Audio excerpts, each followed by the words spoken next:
What's up, my guys? Welcome to the video. Today we are going to be showing you how to do an oil change. Why do you need to do an oil change? It is, for one of the most regular maintenance parts about your vehicle. It lubricates, it cools, and it protects. So what do I mean by lubrication? The oil has to go all throughout the engine and lubricate all the rotating assembly, the valve train.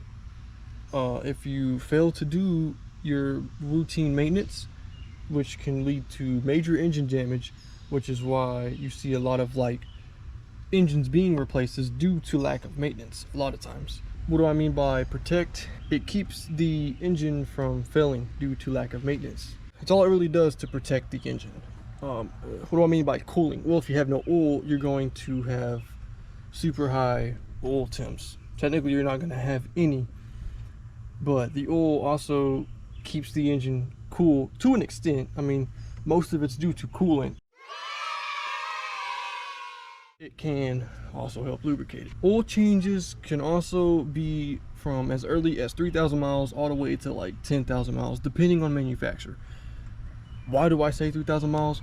Well, if you're driving something that's like a sporty car and you are aggressively driving it or doing spirited driving, then I would recommend 3,000 mile oil changes. That way you make sure and positive that your oil change is on time and your oil stays clean. Now, anything above 5,000 miles, 7,500 miles, that fluctuates between manufacturer. Always read your manual. The next thing I want to talk about is how to know what type of oil you take. And most of the time you can just open your hood and look at your oil cap, and as you see, mine says SAE 5W20. That's how you know what type of oil you have. If you don't have that, you can also look at your service manual. Now, don't get me wrong, I know a lot of people don't look at their service manuals, but the thing is now they have websites and the internet. So use that to your advantage. You can get on a website called AMSOIL, and you can enter your vehicle, enter the type of engine you have. Like this one will be easy because it just says 3.7 liter V6. If you don't know, usually most of the time they'll have, all your vehicles will have on somewhere some sort of emissions thing. Now this one, yeah, see, it does say it, 3.7 liter. You have to find your emissions sticker. That'll tell you what type of engine you have. Now, with all that being said, this is really just kind of a how to do. I'm not trying to waste your time trying to explain everything, so let's just talk about all the parts that you'll need to do an oil change. Okay, so here's all the parts. Yeah, actually, you don't even need those. You just need these. Essentially, you just need the oil and the filter. Now, if you don't know how much oil you need, like I mentioned before, you can go back on AMSOIL and enter your vehicle amount. It'll tell you the amount and it'll tell you the capacity. I forgot to mention that. Now, as far as filters, you can always go to a parts store too, like AutoZone, O'Reilly's, ABC, and enter and tell them your vehicle and the type of engine, and they'll tell you how much you need and what kind of filters will fit your vehicle. The only other thing you'll need is a ratchet with whatever size your drain plug is. And if you don't know what a drain plug is, I'll explain the whole process to you. That's all you're gonna need is oil filter, ratchet with the correct size socket for your drain plug. So without further ado, let's get into it. The first step I'm gonna have to do is safely jack the vehicle up and put it on jack stands. That way I can get under the vehicle to drain the oil. And I will show you guys when I get there. Alright, so we're under the car now. Got the vehicle safely jacked up, and here's my oil filter. As you can see, not all oil filters are in the same location. Also, some oil filters are different. Like Dodge uses a cartridge filter on their 3.6s, but those ones are really easy to get to. But this is also a good opportunity for you to check everything under the vehicle and inspect it for leaks or anything that you notice as far as suspension parts go that might be bad. But I could tell already off the top that this one has some sort of something seeping. I believe it's probably the water pump.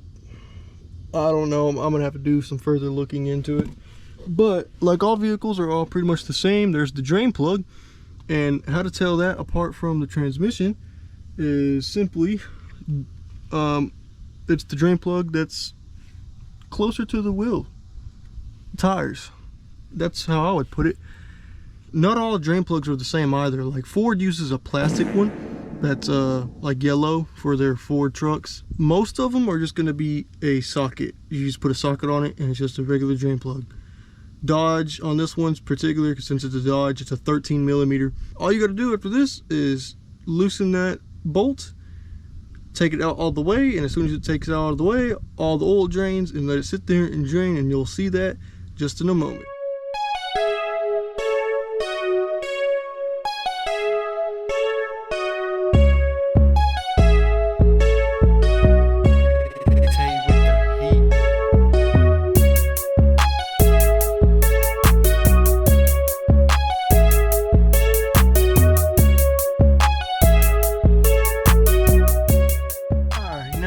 After making all that mess, all that's left is to get the oil filter drained, and the only thing you got to do to get that out is use your He-Man force and just twist it off.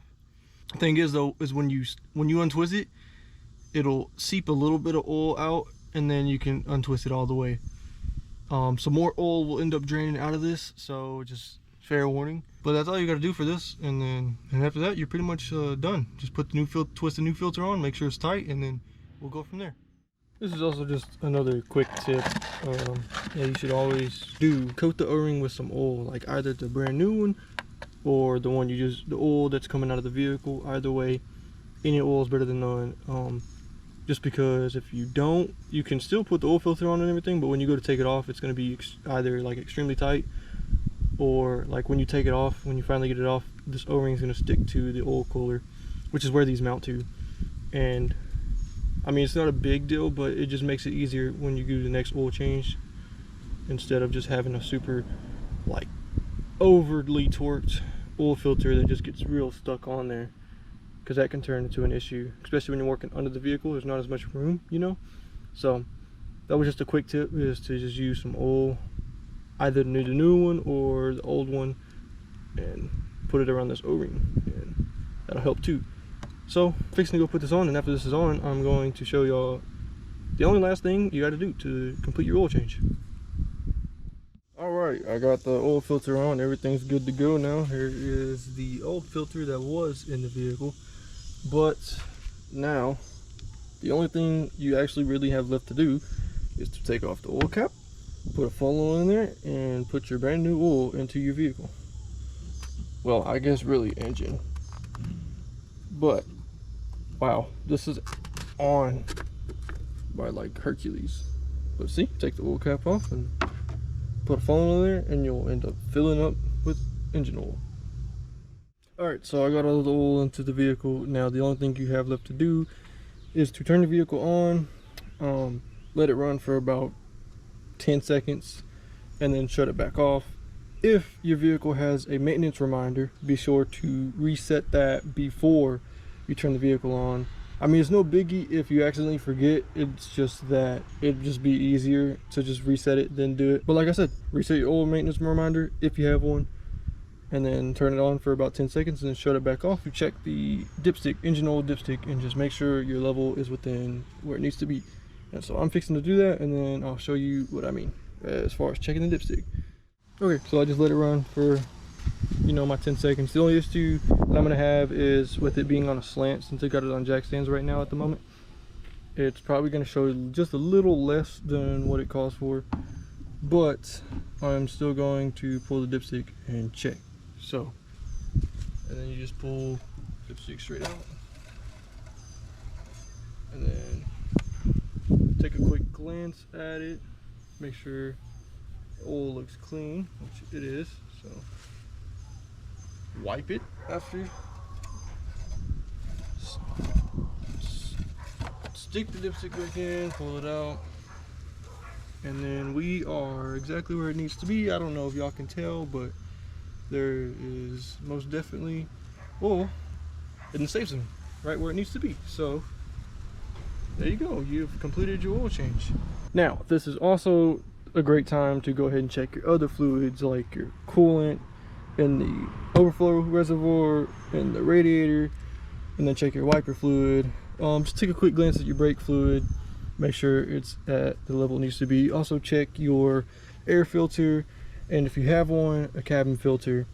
That way, you know, you're just ahead of the game. If you go to check your air filter and notice that it's dirty, you can go ahead and replace it without having to find out later. Just do it now, you know. Top off your fluids, just because that'll keep you good. If you're low on coolant and you didn't know, well, you just did an oil change and then your vehicle's going to overheat. Now you're paying for a new engine.